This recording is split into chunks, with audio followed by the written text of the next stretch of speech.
Okay, now we're going to finish up with the open range cattle industry. Move on to the last of the industries, which would be farming. Okay, by the 1880s, things were changing with the cattle industry. For one thing, this happens again and again in large scale economics. You have an industry that's very profitable. This draws factors of production toward it. So a lot of people go into the cattle business, and by the 1880s, supply has overtaken demand. Prices are falling. Um, Tastes are becoming more finicky. You, seriously, you have to be pretty hungry to do the work involved in chowing down on range-fed beef. Now it has less cholesterol, and Longhorns in particular have less cholesterol, but it's just tough and stringy. So increasingly wealthy people back east, they want beef that's more marbled with fat, tastier, easier to chew. So it was getting to be trouble. For one thing, farmers, we'll tell you about them later, farmers, some of them were starting to raise pen-fed cattle. Now, an animal that stood in one set of footprints and just eaten for its whole life, it's going to be fatter. So those brought much higher prices than the range-fed beef beef industry was offering, and so it's obvious. Um, Plus, the ranges are being overgrazed.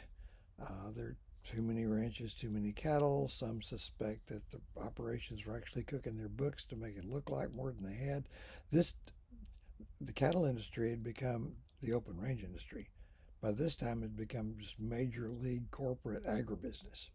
So the old western movie sort of thing with the John Wayne type rancher, far from the truth. It's the number of ranches with foreign capital involved, the number of ranches where the ranch manager is not the owner. He's an accountant with a British accent. It's not zero. So the main thing that brought it to an end, the open range industry, not the cattle industry, um, was the weather. All right, the northern Great Plains from the 1870s into the mid 1880s experienced an unusual run of summers that were wetter than usual and winters that were milder than usual. So the folks who moved out there to start cattle ranches, they just got there. They assumed that the climatic conditions that prevailed when they arrived were normal long term. Reality has a way of coming to call. So what happened was, and this is all too predictable as well, it reverted suddenly to the opposite extreme. You have back-to-back winters in 1886-87 and 1887-88 that remain to this day among the coldest ever recorded in the northern Great Plains. We're talking about like Wyoming, Montana, the Dakotas up there. It's cold anyway. And the ranchers, they had assumed that the rains would always fall. The range grasses would provide ample fodder for the cattle to graze on through the winter. And the winters would be mild enough they wouldn't freeze the cows to death. And all of a sudden, just that changes. So between these two incredibly cold, snowy winters, you have a terribly hot summer where the rainfall is not enough to water the range grasses so that they grow like they normally would. So the cattle, often if they don't starve to death, they freeze to death. So there are these blinding snowstorms and the cattle just wandering along till they come to a fence, and when the snow's melted, they would find almost piles of dead cattle piled up near fences. Some of the operations lost 90% of their livestock. Okay, things are going to be different after that. Several things happen. For one thing, the government tightens this up, and rather than letting the ranchers just use federal land free, they set up what actually still exists. You have to pay for annual grazing permits purchased from, I'm not even sure, I think it's the Department of the Interior, which we find is run now by environmental environmentalist radicals who would really rather there weren't people out there. So you got that problem. Um, the rangers finally give in and adopt the barbed wire, which they so hated when the farmers came in and start fencing off the range. So they would consolidate their holdings. They wouldn't have millions of acres anymore. The largest ranch in Texas is a little over 500,000 acres, half a million. Put it in perspective. Okay. They started raising hay and baling it so that they could guarantee providing fodder, range fodder fodder for the cattle in the winter. And they dropped the Longhorn breed like the proverbial hot potato and began importing English cattle known as Herefords. Herefords would look familiar to you. They're red with a white face. Those are Herefords. And they're not as survive as wild animals able like the Longhorns were, but they're tastier. Some say that kind of beef is a heart attack on a plate, and I guess you just have to try it and find out. In fact, the Longhorns went so out of style, and when something first goes out of style, nobody's interested in conserving it, that a few decades went by, and they might even have been extinct, some thought. In about 1920 or 21, somebody in the Texas Agriculture Department of the state got to wondering if there's actually any Longhorn cattle left. So they launched a search that searched the whole state of Texas for 3 years, and they were able to locate one bull and about a half a dozen cows that appeared to be the remnant of that breed. And since that time, they've bred it back. As of maybe 40 years ago, there's about 100,000 Longhorns, surely many more today. And the fact that people tastes are changing back to range-fed beef, and Longhorns have always been low in cholesterol. They're back in business. When I used to drive to Rutherford to school every day, just north of Granbury, I'd drive past a field where there'd be 10 or 12 Longhorns out there just grazing away. By the way, as of 40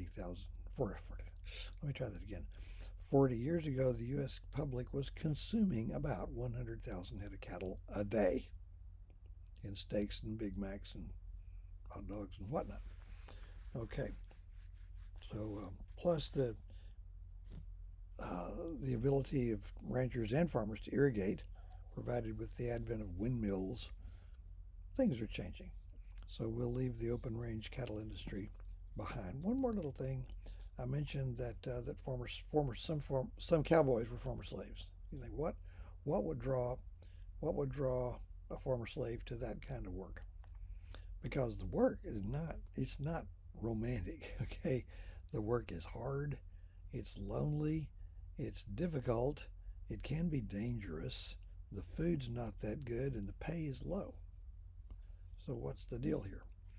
The attraction for a former slave is that in that line of work, the only thing that matters is whether you can actually do the work you're asked to do.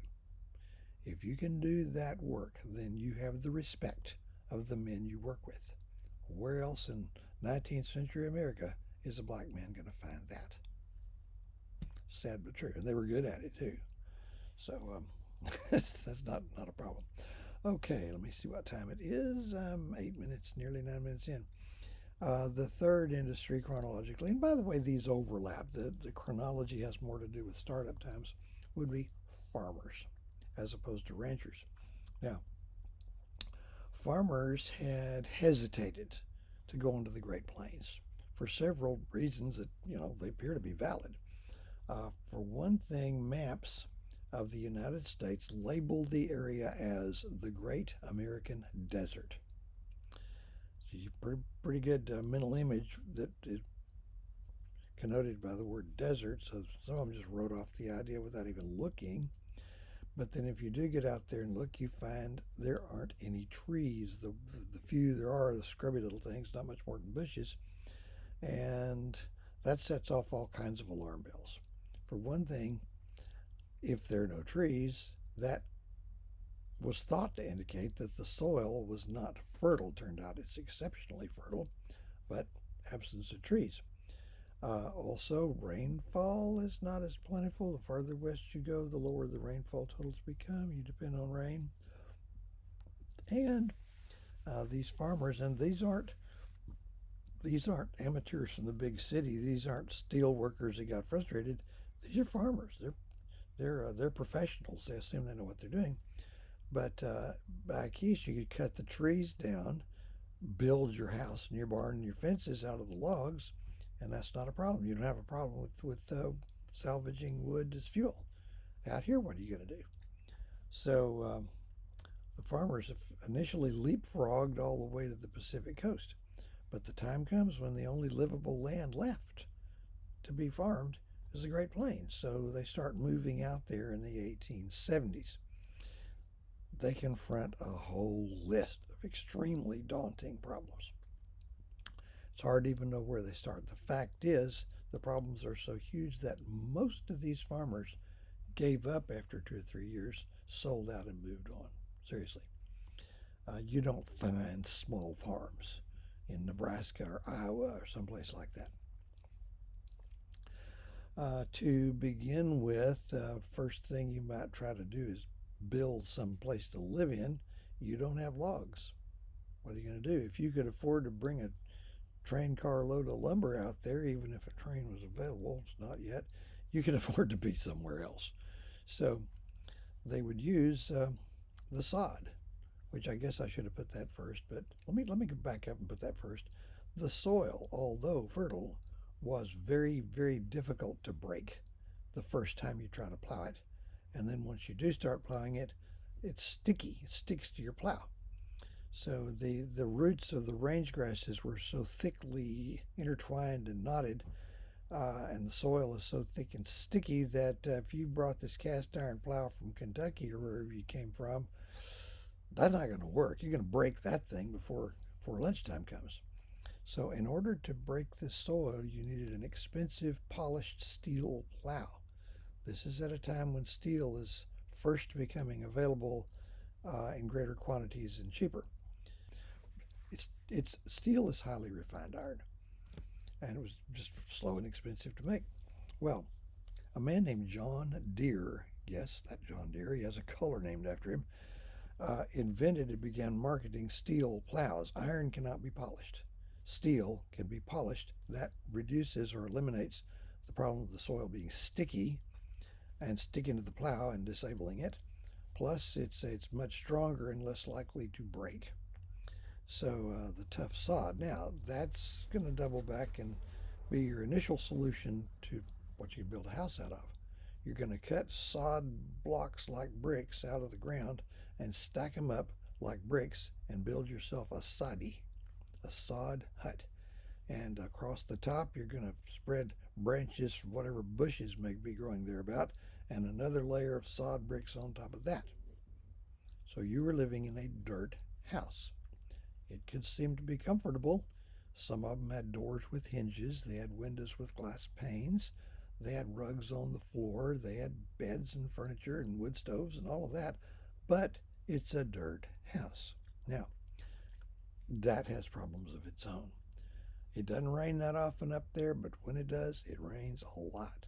Now, that doesn't mean your dirt house is going to melt down into a mud pie. What it means is that the sod is going to become saturated. And it's going to drip, drip, drip, drip, drip for maybe upwards of a week, depending on how much it rains. So your furniture is going to be wet. Anything paper, anything cloth, foodstuffs are all going to be wet, and that'll get on your nerves after a while. There's more. Before I say that, I expect it's about a pretty high R factor. Okay, I doubt that they had too much of a problem heating it. If they could find, range grasses or whatever to burn in their stoves. But insects breed in the soil. And if you're living in a dirt house, the insects don't know that. So the insects are going to breed in the dirt walls of your house. And they're practically libraries full of collected letters written home by lonely wives from the Great Plains, and every single one of them complains about insects at certain seasons of the year.